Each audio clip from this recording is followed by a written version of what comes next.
LPG cylinder গ্যাসের সংকট পরিস্থিতি এখনও স্বাভাবিক হয়নি নোয়াখালীতে। এতে চরম ভোগান্তিতে পড়েছেন বাসাবাড়ি আর হোটেল রেস্টুরেন্টে রান্নার কাজ করা লোকজন।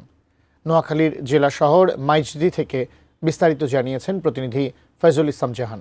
দীর্ঘ 2 সপ্তাহের অধিক সময় ধরে নোয়াখালীতে এলপিজি সিলিন্ডার গ্যাসের যে পরিস্থিতি, সংকটের পরিস্থিতি এখনো স্বাভাবিক পর্যায়ে আসেনি। আমি দাঁড়িয়ে আছি নোয়াখালী জেলা শহর মাইজদিতে।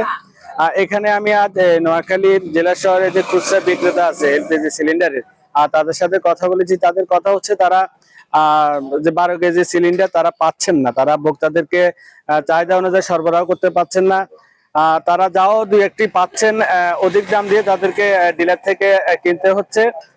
যেখানে আগে সরকার নির্ধারিত একটি 12 কেজি সিলিন্ডার গ্যাসের দাম ছিল 1305 থেকে 15 টাকা, সেখানে এখন খুচরা পর্যায়ে একটি 12 কেজি সিলিন্ডার বিক্রি হচ্ছে 1600 থেকে 1700 টাকা পর্যন্ত।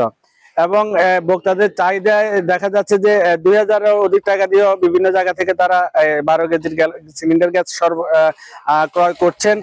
এদিকে আমি ডিলারদের সাথে কথা বলছি, ডিলাররা বলছে যে কোম্পানি থেকে তারা পর্যাপ্ত 12 কেজি যে এলপিজি সিলিন্ডার গ্যাস না পাওয়াতে তারা ভোক্তা পর্যায়ে খুচরা বিক্রেতাদের কাছে সরবরাহ করতে পারছেন না।